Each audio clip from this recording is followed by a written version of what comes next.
Bismillahirrahmanirrahim. Assalamualaikum warahmatullahi wabarakatuh. Perkenalkan, nama saya Irdawati. Saya dari jurusan Pendidikan Kimia, Fakultas Keguruan dan Ilmu Pendidikan Universitas Halu Oleo. Pada kesempatan kali ini, saya akan menjelaskan mengenai materi larutan elektrolit dan non-elektrolit. Selamat menyaksikan.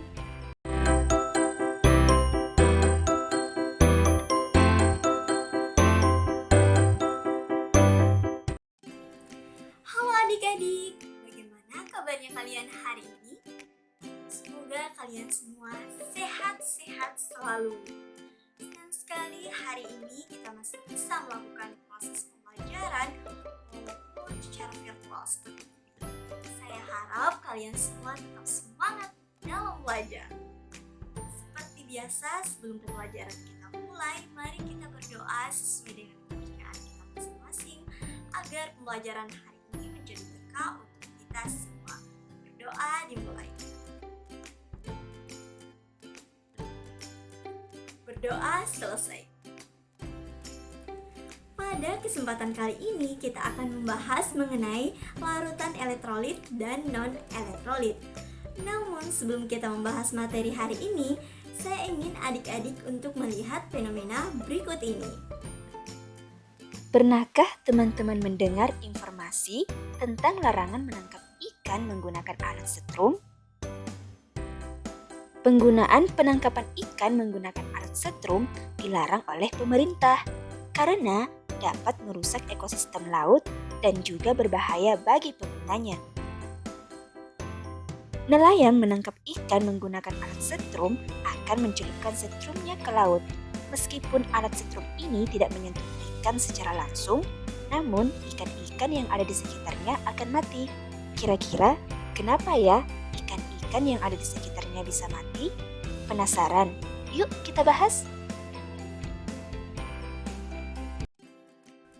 Dengan mempelajari materi larutan elektrolit dan non-elektrolit, kalian akan mampu untuk memahami fenomena tersebut dan mampu untuk memberikan jawaban terhadap pertanyaan tadi. Karena kali ini kita membahas mengenai larutan, mari kita review dulu apa itu larutan. Dari segi pengertian, larutan diartikan sebagai campuran antara dua zat atau lebih yang membentuk satu macam massa homogen, di mana setiap zat yang bercampur akan menyebar secara merata ke dalam contohnya, ketika kita memiliki satu gelas air yang kita tambahkan dengan 2 sendok makan gula, lalu diaduk, maka akan menghasilkan larutan gula. Di mana di sini air dikatakan sebagai satu larut karena jumlahnya yang banyak dan bentuknya yang tidak berubah.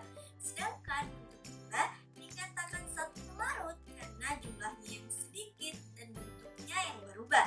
Yang semula bentuknya kristal, setelah dia menjadi larutan, bentuknya menjadi molekuler. Namun pada saat menjadi larutan, kita tidak dapat lagi membedakan yang mana air dan yang mana gula. Maka itulah yang disebut sebagai larutan.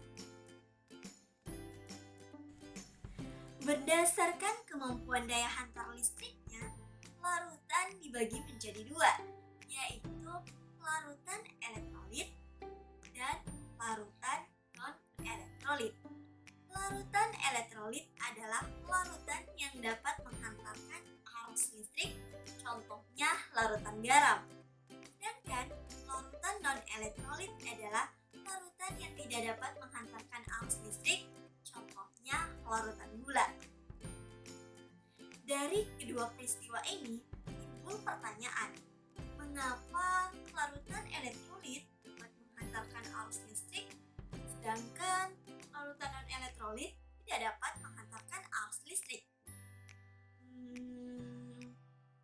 Nah, pertanyaan ini telah dijawab oleh seorang ilmuwan yang bernama Svante August Arrhenius pada tahun 1884. Menurut Svante August Arrhenius, larutan elektrolit dapat menghantarkan arus listrik karena di dalam larutan elektrolit terdapat zat elektrolit yang dapat dimulai menjadi ion-ion yang bermuatan listrik, dan ion-ion tersebut yang bebas bergerak di dalam larutan, sehingga membuat larutan menjadi elektrolit.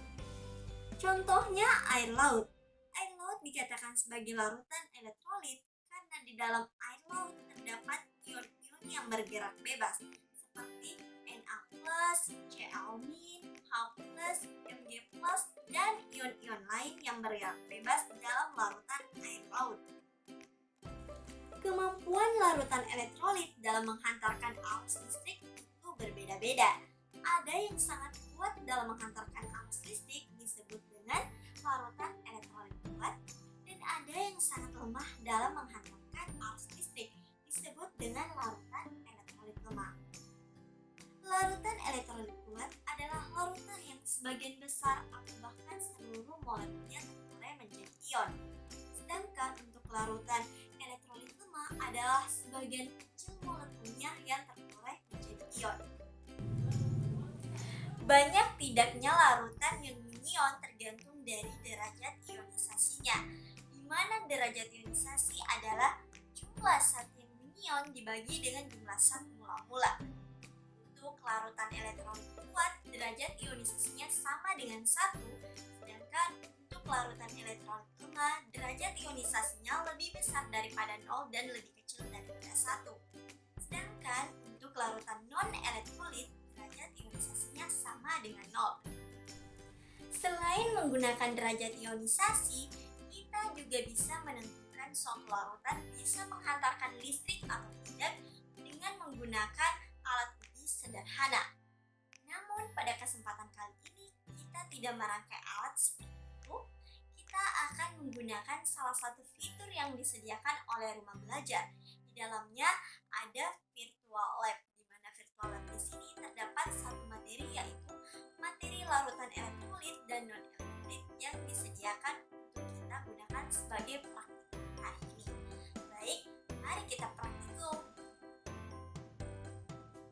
Berikut adalah tampilan dari rumah belajar pada bagian virtual lab. Karena peralatan yang digunakan pada virtual lab ini sama dengan peralatan yang bisa kita rangkai pada alat uji sederhana. Di dalamnya terdapat kabel, bohlam, sumber arus listrik atau baterai, elektroda, dan larutan uji. Di mana pada praktikum kali ini disediakan beberapa jenis larutan uji. Namun pada kesempatan kali ini, kita hanya akan memilih larutan uji yang akan kita uji, yaitu garam, larutan glukosa, dan larutan asam asetat. Jika lampunya menyala dan terdapat banyak gelembung di sekitar elektroda, maka dia termasuk elektrolit kuat. Jika lampunya redup atau mati dan terdapat gelembung di sekitar elektroda, maka dia termasuk elektrolit lemah. Sedangkan jika lampunya mati dan tidak ada gelembung di sekitar elektroda, maka dia termasuk non-elektrolit. Kita coba ya. Pertama pada larutan garam.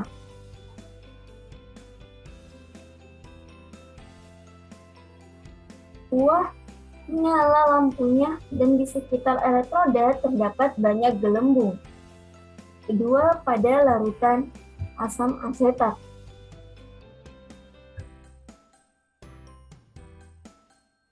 Ternyata pada larutan asam asetat, lampu yang dihasilkan itu redup dan terdapat gelembung di sekitar elektroda. Percobaan ketiga, kita coba pada larutan gula. Pada larutan glukosa, lampu yang dihasilkan tidak menyala dan tidak ada gelembung di sekitar elektroda. Berdasarkan